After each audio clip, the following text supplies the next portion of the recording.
Kristen, what is going on here? Why haven't you cleaned the stairs yet? They're filthy! I just walked by them now, and every single step had dust bunnies on them. Listen, Kristen, those stairs are more than just stairs. They're a passage that connects your unit to ours. Without them, how would you come downstairs to see us? If you're allowing these stairs to get so dirty, the only possible conclusion I can draw is that you feel the same way about your relationship with us. It's clear that you need lessons on how to be a respectable homemaker. Come down right now and I'll teach you how to clean properly. Mom? I think you should be able to tell just by looking at my massively expanded stomach that I am quite late in my pregnancy. And having given birth yourself, you should also be very well aware that at this late stage of pregnancy, some activities, cleaning the stairs, for example, are quite difficult for the mother. Ha! You're not going to get out of doing your work with those miserable excuses. I managed to keep the house clean while I was pregnant for both Tony and Mina. That's the difference between you and me. I understand the concept of duty and perseverance, and you would prefer to just laze around all day. If I could do it 30 years ago, you can do it today. No excuses, Kristen. Now hurry up, grab the vacuum cleaner, and meet me at the base of the stairs this instant. Mom. But not half an hour ago you made me go to the supermarket to pick up groceries for you. Did you forget about that by any chance? What? It's a 10-minute walk down to the store empty-handed, and since I'll be carrying bags on my way back, physically it will be quite difficult for me to do much of anything other than carry the groceries home this instant. Oh, I suppose you're right. Now, if there's nothing else you need from me at the moment, could I get back to finishing up the grocery shopping? You're also making me cook dinner for you tonight, so the longer I take to finish up here, the later dinner is going to get. Well, fine, go ahead. Thank you for your understanding.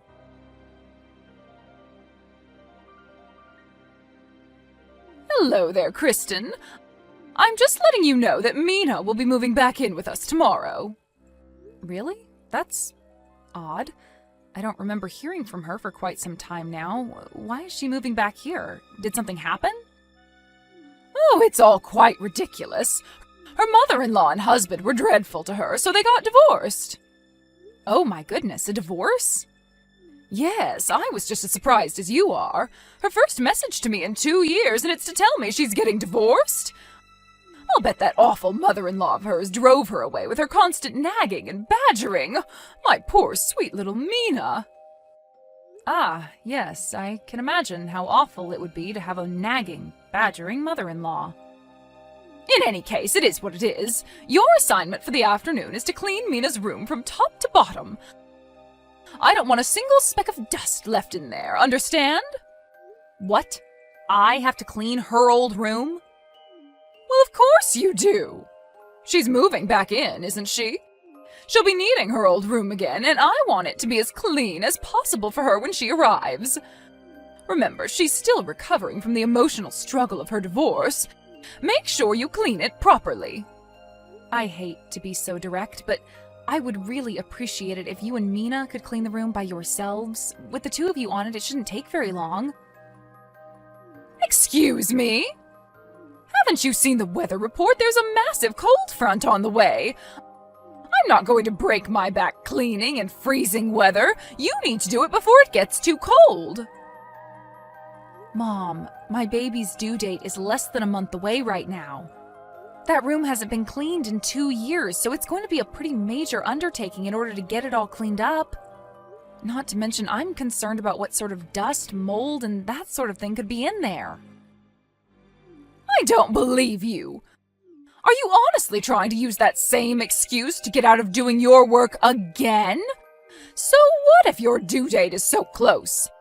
I deigned to allow you to marry into this family, Kristen. Don't you forget that. I won't let you repay my magnanimity with this utterly contemptful scorn. This is your responsibility, Kristen. This is what you signed up for. Don't think that I'll let you get away with this reprehensible behavior just because my son, your husband, is overseas on business at the moment. As long as you live in my house, you will live under my rules. This is ridiculous. Are you really so determined to refuse to admit that pregnancy, especially late-term pregnancy, places genuine physical restrictions on a mother's physical activity? Are you really so determined to refuse a direct order by the mother of your husband? When I married my husband, I was decent enough to know my place and obey his mother. I have no idea, nor do I wish to know, what sort of relationship you had with your mother-in-law. But regardless of how things were for you back then, nothing that happened to you would give you the right to treat the wife of your own son in this way. I am sorry, but as a mother, I have a sacred duty to prioritize the health and well-being of the baby inside of me right now. The baby could be born at any time right now, and in all honesty, it's rather appalling that you would be so insistent on demanding so much physical labor from me while I'm in this condition. How dare you! I will not clean Mina's old room. End of conversation. Goodbye.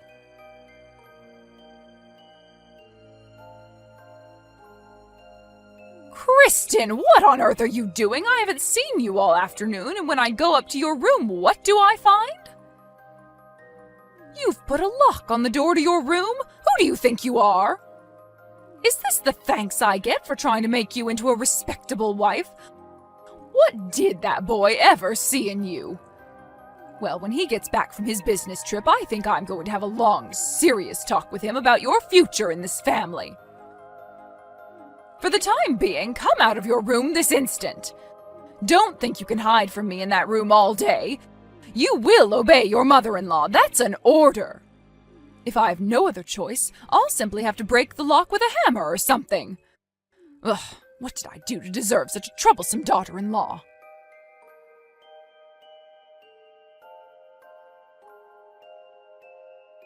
Kristen! Kristen, I know you're there. You can't ignore me like this. Mina's going to be home any minute now. I order you to get out of your room this very instant. I mean it. Oh, and one other thing. The weather report said that we'll be getting an extremely heavy snowstorm starting this evening into tomorrow morning. And thanks to you slacking off on your duties to me, I haven't had anything to eat for breakfast or lunch. Do you know what I'm going to have to do now? Go down to the convenience store to buy food for myself and Mina. Do you understand the lows you have forced me to stoop to? What if I get food poisoning? When you come out of there, bring your wallet with you. You're going to be the one paying for this, plus interest. You truly dreadful girl. If this is the kind of daughter-in-law you are, I'm utterly terrified for your poor child's future. Unlike you, however, I'm not one to give up. I will straighten you out, Kristen. I will transform you into a real wife and mother like myself, no matter what it takes.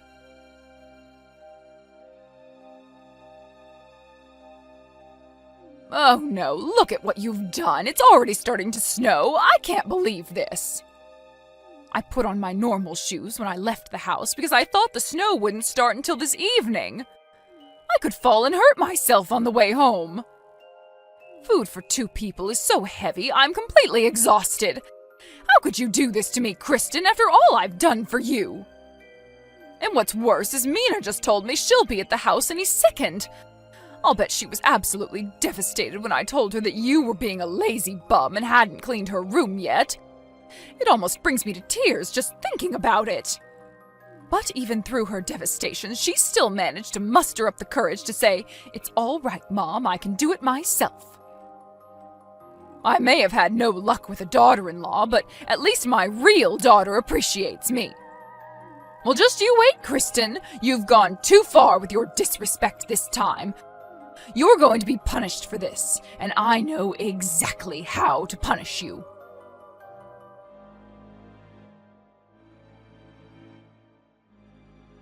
Kristen, what is the meaning of this? I just got home a moment ago. And now I see that you are still holed up in your room? Unbelievable. Mina's already in the house. Don't pretend you didn't notice. You have to have heard her come in. Have you no common decency? Come out here and say hello to her. How long are you going to continue ignoring my messages, Kristen? You haven't even read any of them yet. Don't bother trying to tell me that you don't have your phone. I won't believe such silly lies. Oh, you will regret this disrespect, Kristen. I'll make sure of that.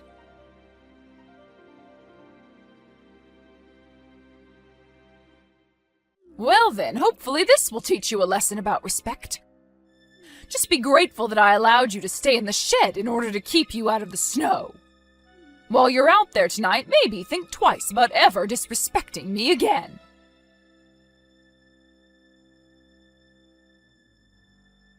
My goodness, that was quite the snowstorm last night, wasn't it? I just came out to the shed to check on you. But, dear me, looks like the shed collapsed under the weight of the snow. I'm sorry, is that inconvenient pregnant belly of yours keeping you from getting up? My goodness, it was satisfying watching you squirm out there. What? Mom, what are you talking about? I just now saw that you had lit up my phone with notifications, and I had a really bad feeling about what was going on, but I'm not at the house right now. I went to my folks' house across town yesterday. Ha! You're not fooling anyone. I just saw you squirming and crying, half buried under the snow in the shed. Well, it's clear you haven't learned your lesson yet. I was thinking about coming to help you, but if you're still intent on lying to me, you can stay out there for a few more hours. Ask yourself, if I was outside, half buried in snow right now, how would I be talking to you on my phone like this? What? That shed was pretty old, so it doesn't surprise me in the least that the snow last night would have crushed it, but again, if there is someone out there squirming around in the snow like you say, it's not me. What? I think you might want to take one more look out there to see who it really is.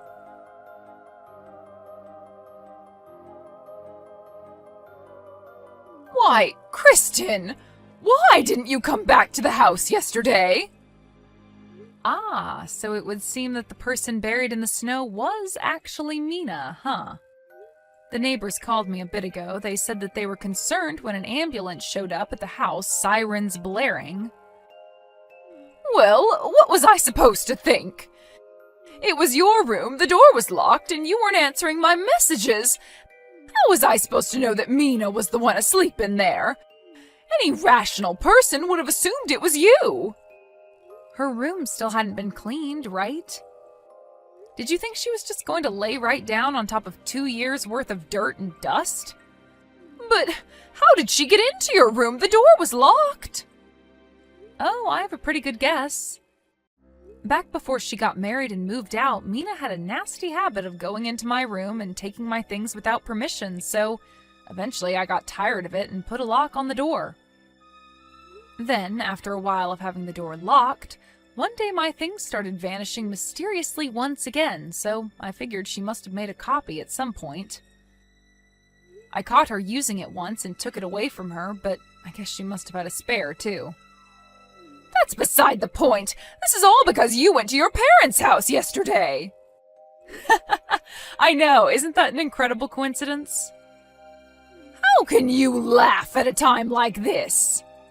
While I do feel bad for poor Mina, you have to admit it's pretty ironic. But you should also be grateful it wasn't me. If it were me out there rather than Mina, there's no way that both me and the baby would have come out of this okay. And you would have had some pretty serious consequences on your hands. But why didn't you tell me you weren't coming home yesterday? I spoke to you on my way out the door, don't you remember? What? 2 nights ago, I messaged Tony and told him all about the terrible way you've been treating me while he's been overseas, and asked him what he thought I should do. He told me that I should get out of the house for now and go stay with my parents. I called them up right after that, and they came to pick me up yesterday morning. They were planning on at least stopping inside to make an effort to be polite and say hello. But I thought that if you found out what I was doing, you would go berserk and do anything and everything you could to stop me from leaving. So I told them to wait in the car and that I would tell you they said hello. Wait, was this while I was watching TV? It was indeed. So let's recap, shall we? Mina has gained so much weight in the course of her 2 years of being a total freeloader at her now ex-husband's house that you mistook her for a very pregnant me. And without even bothering to check for sure who it was, you threw her into the shed. Did I miss anything? Oh, that's right. The neighbors told me that they had talked to the paramedics who told them that the reason Mina couldn't get herself out of the snow was because she dislocated her hip when you threw her into the shed. How can this be happening? And come to find out that the real reason for Mina's divorce was actually because she was constantly verbally abusive towards her mother-in-law while her husband was away at work. That apple sure didn't fall very far from the tree. That can't be true! You're lying! No, it's true. Call her ex yourself. In any case, I suppose I'll let you get back to looking after Mina while she's recovering. That's right. You need to hurry up and get back here so you can take care of Mina while she's recovering.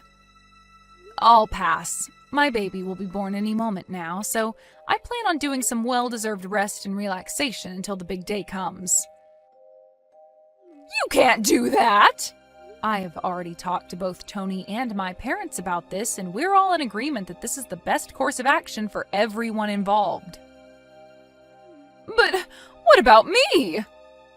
Correction. The best course of action for everyone involved, except you. Kristen, I need you over here now. I can't look after Mina.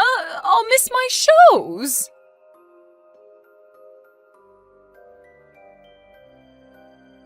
I started getting contractions about 5 days after that incident, and it just so happened that my husband Tony got back in town from his business trip just in time for him to be in the delivery room with me for the birth. We are now the happy and proud parents of a healthy baby boy.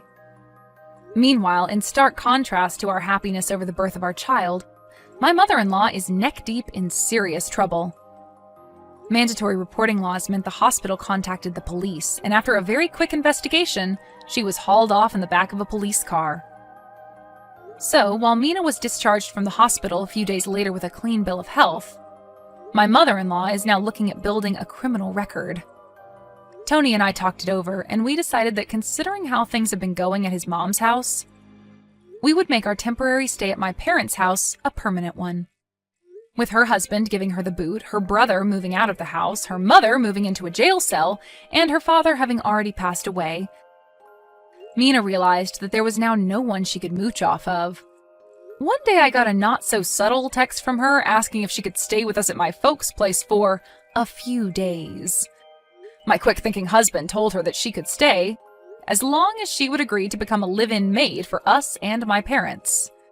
She left his message unread, and we haven't heard from her since.